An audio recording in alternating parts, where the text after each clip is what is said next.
Como foi finalizado a trilogia de crossovers no PlayStation com Marvel vs Capcom? Após 2 jogos que deram bom trabalho para serem portados, a Capcom já estava afiada para converter o terceiro. E aqui nesse vídeo eu vou comentar um pouco sobre como essa conversão foi feita. Capcom presents Marvel vs Capcom!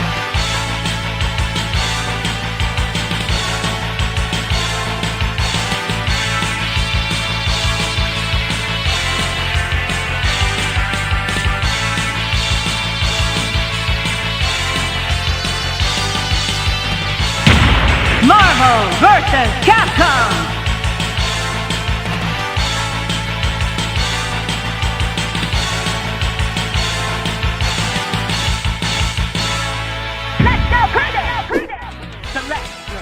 Olá, viajantes do tempo, eu sou o Sérgio Sampa do 88 Milhas e chegou a hora de finalizar essa trilogia. E antes de começar, lembre de deixar sua curtida caso goste do vídeo e se ainda não é inscrito, inscreva-se no canal e ative o sino para ser notificado sobre os próximos conteúdos. Quando iniciei a produção desses vídeos, minha ideia era comentar sobre esses jogos que acabam sendo esquecidos, já que existem versões mais famosas. É o tipo de assunto que não é muito abordado, e apesar de eu já saber muito dos detalhes que comentei, muita coisa só descobri agora quando rejoguei os jogos para fazer os vídeos. Em X-Men vs Street Fighter, a Capcom se esforçou, mas não foi suficiente. Ele tinha muito slowdown, falta de quadro de animação e acabou não agradando tanto. Em Marvel vs Street, usaram melhor os recursos do console e trouxeram uma conversão muito mais estável, além de apresentar bastante conteúdo inédito que estendeu o tempo de vida do jogo. Assim, chegamos em Marvel vs Capcom, o último crossover lançado na placa CPS-2 para arcades, trazendo vários personagens novos, outros secretos e um chefe final totalmente novo, o Massacre.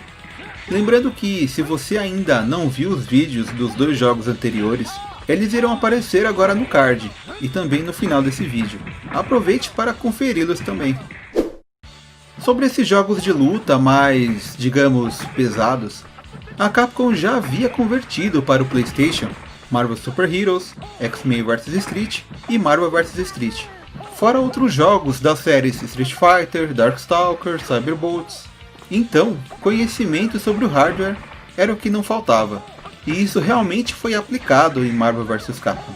No jogo anterior, a Capcom aprendeu a poupar memória RAM, diminuindo a qualidade das vozes e efeitos sonoros. E o mesmo foi feito agora.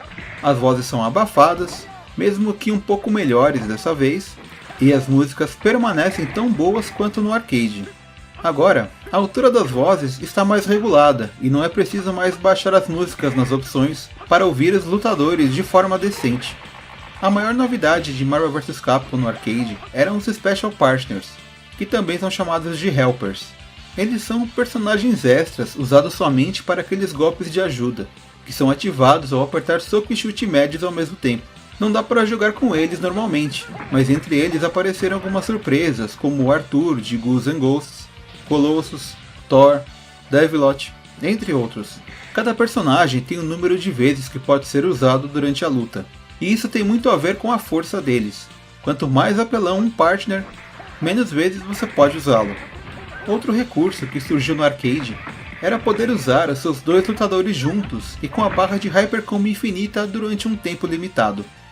Custava 2 ou 3 barras de Hyper para ativar, e isso variava o tempo máximo que esse modo poderia ser usado. Era bem bacana, mas poderia ser também arriscado, porque o adversário poderia aproveitar o momento para acertar um Hyper em 2 lutadores ao mesmo tempo. A Capcom também tentou deixar o início das batalhas mais dinâmico, adicionando um nível já carregado na barra de Hyper Combo para cada lutador. No jogo anterior, no PlayStation, para cada luta era necessário carregar o seu lutador, o adversário e os lutadores secundários para cada um, sendo que cada secundário precisava de frames para o Hyper Combo em dupla, para ajuda com os botões médios e para o counter-ataque. Em Marvel vs Capcom, os partners apenas substituiriam os frames do golpe de ajuda, porém eles aparentemente acabaram custando mais caro para o PlayStation, já que mais um fator teve a qualidade diminuída dessa vez. Todas as animações de acerto têm menos cores do que no arcade, e é possível ver até mesmo jittering nelas, que são aqueles quadriculados no sprite simulando uma cor intermediária. Isso era mais comum de ser usado em jogos de consoles 16 bits como o Mega Drive. Obviamente, no arcade isso não existe. Lá existem mais cores e elas são sólidas. Não tenho certeza, mas eu acredito que as cores economizadas nos acertos dos golpes tenham sido usadas para a paleta de cores dos partners, já que elas são diferentes do outro lutador da sua dupla. Eles não estão presentes em todas as lutas, e isso eu vou explicar mais à frente. Mas é sempre necessário que se guarde espaço na memória, prevendo todo tipo de combinação de lutadores que poderão acontecer. Outro recurso que continua sendo utilizado, e até com mais intensidade, são os sprites em baixa resolução. Eles são esticados na tela para ficar do tamanho que deveriam ter originalmente, mas acabam estourando os pixels. Isso acontece principalmente nos acertos dos golpes, efeitos de fogo, eletricidade, gelo, explosões, e o efeito de defesa voltou a ter mais animação.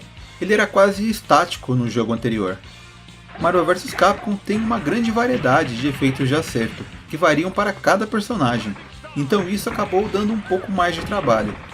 Pensando sobre isso, esse elemento parecia dar tanta dor de cabeça para a Capcom que no Street Fighter Alpha 3, ou 03, ela passou a substituir os sprites do arcade por efeitos mais simples, com luz e estouros poligonais. É um efeito que existe somente na versão de PlayStation.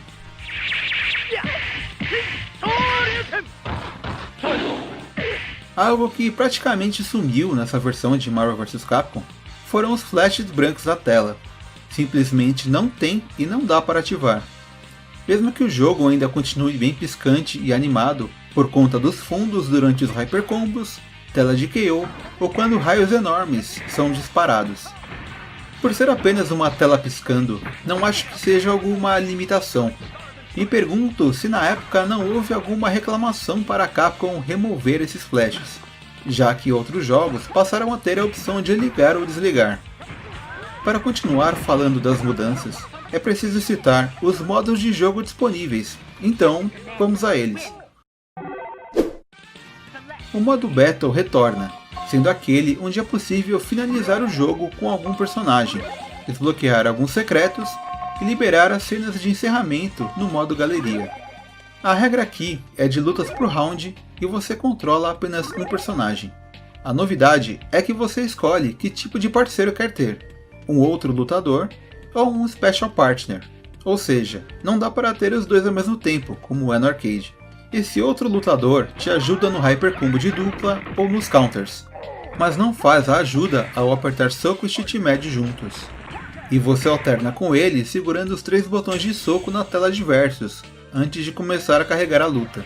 Sabe aquele modo no arcade, onde você ativa os seus 2 personagens para usarem Hyper Combos ilimitados por certo tempo?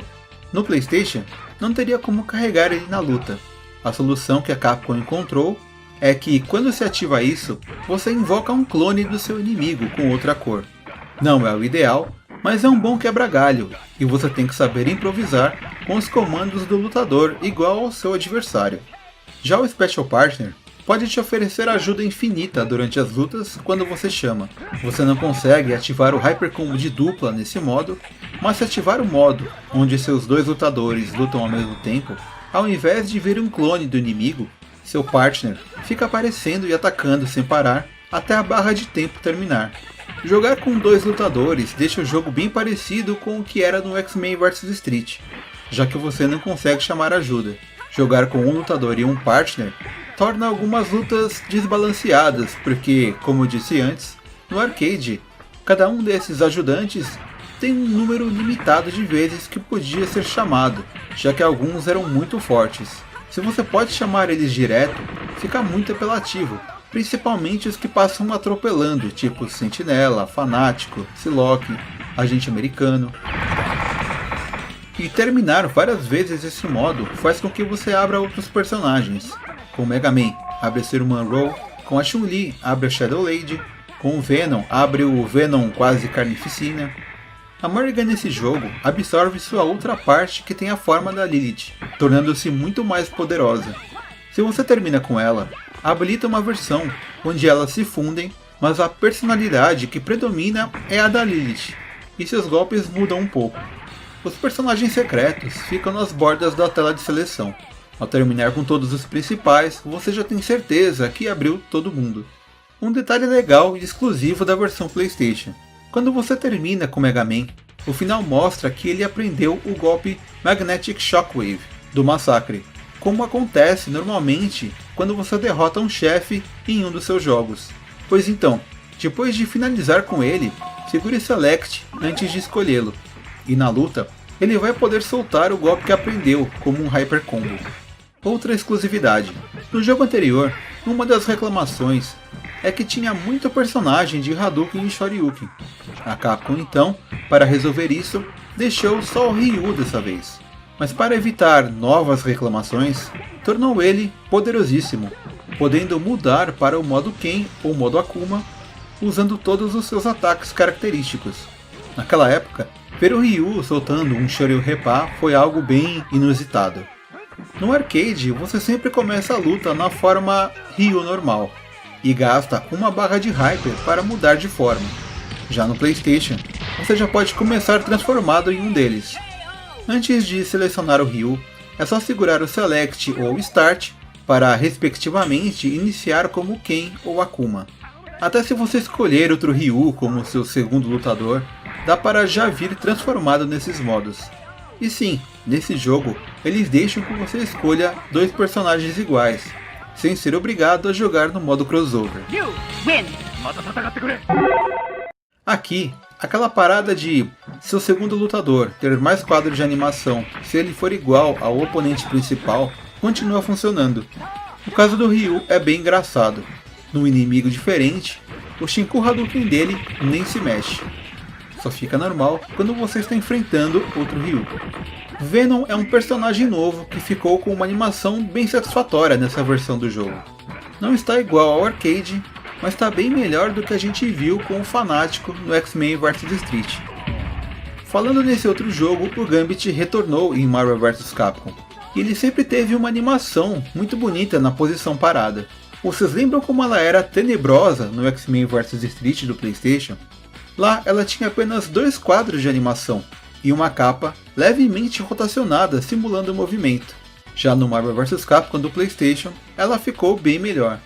E com isso, já dá para ter uma ideia de como o X-Men vs Street teria ficado se tivesse sido feito com todo o conhecimento que a Capcom foi adquirindo com o tempo. Interessante pensar nisso, né? A animação dele andando era diferente para frente e para trás, além de ter poucos quadros.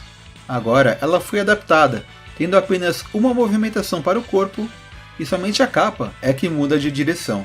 Quando ele atira as cartas, está melhor animado, e mesmo golpes comuns estão mais fluentes.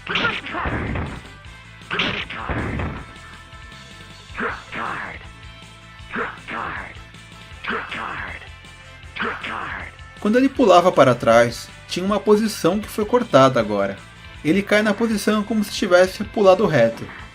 Foi um corte sim, mas no restante não há o que reclamar.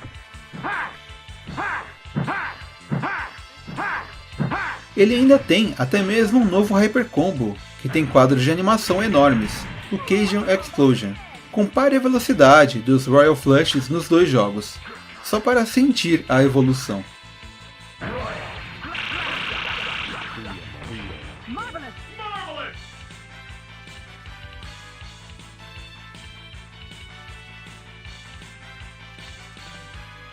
Com a falta dos flashes, alguns frames ficaram esquisitos. O efeito de acerto do raio do Mega Man ou do Massacre acabam nem se mexendo. É bem zoado. A luta contra o Onslaught ou Massacre está um pouco mais justa do que era enfrentar o Cyber Akuma no jogo anterior. Know my name and fear it. I am Onslaught. Primeiro enfrentamos a versão menor dele e em seguida a gigante. No arcade, você tem 2 personagens para enfrentá-lo. No PlayStation tem apenas um. Mas quando você derrota a primeira forma, a sua vida se enche completamente para enfrentar o massacre em versão gigante. Quem sofreu com o Cyber Akuma, com ele tendo o dobro de defesa e causando o dobro de dano, agora poderia lutar com mais calma. Tá bem melhor, né? E é possível até mesmo jogar com o Massacre no modo Battle ou Versus. Você tem todos os poderes que ele usa. O raio gigante da cabeça e o Magnetic Shockwave são Hyper Combos. E é possível também criar uma cópia do inimigo e recuperar a sua vida ao fundo do cenário durante a forma pequena do Massacre. E se perder toda a sua vida, você retorna na forma gigante, o que é igualmente divertido de controlar. Behold my mighty hand. I respect your presence. Como você já deve ter reparado, a tela de Versus é diferente nesse modo.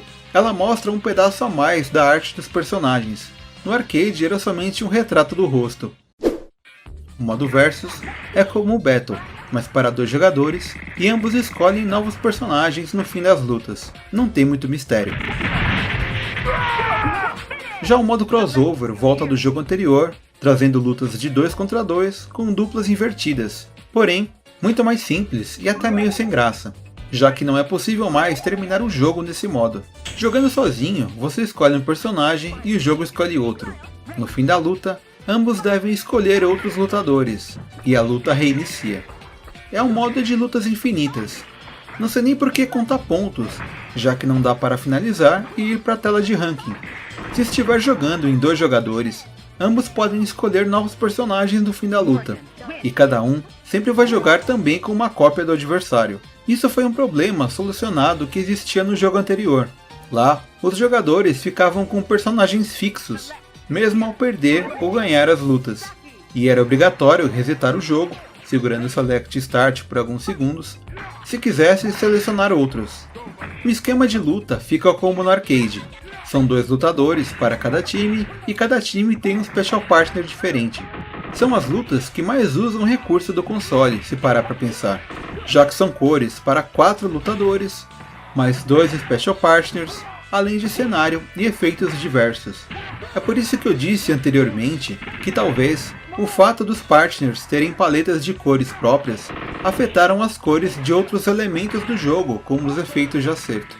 Mas tenho minhas dúvidas, porque acho que o PlayStation não teria esse problema com o limite de exibição de cores simultâneas. Enfim, só estou especulando, deixe um comentário sobre o que você pensa disso. E todos esses elementos não faz o jogo rodar pior. Na verdade, em qualquer modo de jogo, ele roda muito bem, com a mesma fluência do jogo anterior. Há muito pouco slowdown, mas pode acontecer quando tem muitos elementos na tela ao mesmo tempo. Por exemplo, quando 2 War Machines fazem um Hyper Combo War Destroyer. Por mais que alguns jogos tivessem um tempo de loading bem demorado, a Capcom sempre se preocupou com isso. Nos jogos anteriores, havia a opção de Shortcut, que simplificava os menus de seleção de personagem para apenas algumas palavras escritas na tela. Isso eliminava alguns loadings e já ia direto para o carregamento da luta. No Marvel vs Capcom ainda tem isso, porém, no final das lutas agora dá para apertar Start e pular toda aquela parte que mostraria a tela de vitória, os próximos inimigos e a tela de versus. Você pode até mesmo segurar os 3 socos antes de apertar Start para trocar o lutador, caso esteja no modo Battle e tenha selecionado 2 lutadores normais. Agora vamos falar da novidade mais tosca e mal pensada que colocaram no jogo. Algum esperto lá na Capcom achou que seria legal ativar um zoom durante a luta quando se faz um agarrão ou se acerta um combo aéreo. A cada acerto, a tela aproxima um pouco mais. Chega um momento que fica tudo tão perto que não dá para entender nada, e ainda ficam vários pixels estourados na tela, deixando tudo muito horrendo. Felizmente, dá para desativar essa ideia de jirico, mas não é todo mundo que sabe disso. Afinal, lá no menu de opções, o jogo não faz nenhuma questão de explicar o que é esse tal de Dynamic Mode. E esses são os modos jogáveis de Marvel vs Capcom no PlayStation. No anterior, teve o Hero Battle, onde se formavam 2 times com Street Fighters contra os heróis da Marvel. Mas aqui não tem nada disso. Assim, tem o modo Training. O treino sempre acontece no cenário do chefe final.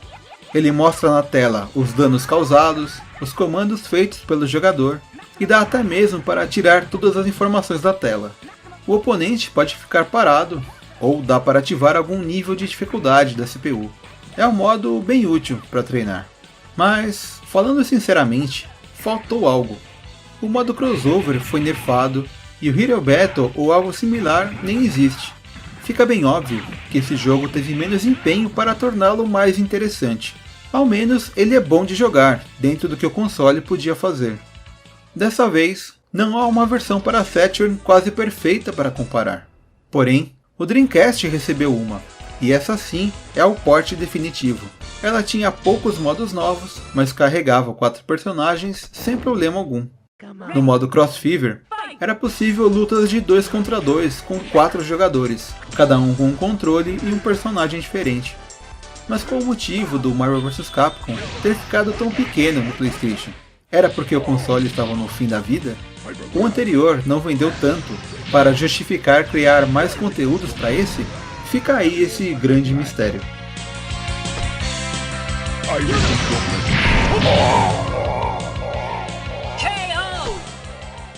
You win. Marvel vs Street foi o mais completo dos 3 crossovers do PlayStation. Curiosamente, no arcade, ele é o mais criticado por ser o que teve menos conteúdo novo, já que não teve um personagem realmente novo, tirando o Cyber Akuma. Apesar que ele teve uma trilha sonora quase toda nova. Mas muita gente não lembra disso ou não gosta dela. Enfim, Marvel vs Capcom EX Edition no PlayStation serviu para quebrar um galho e tal. Mas na época, o pessoal já estava animado com a nova geração chegando. Dreamcast, PlayStation 2, o Saturn já tinha sido abandonado e o PlayStation já estava precisando descansar. Além disso, o que bombava para ele na sua fase final de vida eram os RPGs japoneses, os jogos de terror e os de futebol. A Capcom ainda iria surpreender a todos com uma conversão de Capcom vs SNK Pro para o PlayStation, mas isso eu posso comentar num vídeo futuro. Agora chegou o momento de você dizer o que achou do vídeo. Concorda com o que eu disse? Qual a sua opinião sobre Marvel vs Capcom no PlayStation? Quero ver o seu comentário e compartilhe caso tenha gostado. Deixe sua curtida aqui no 88, inscreva-se no 88 e até o próximo vídeo.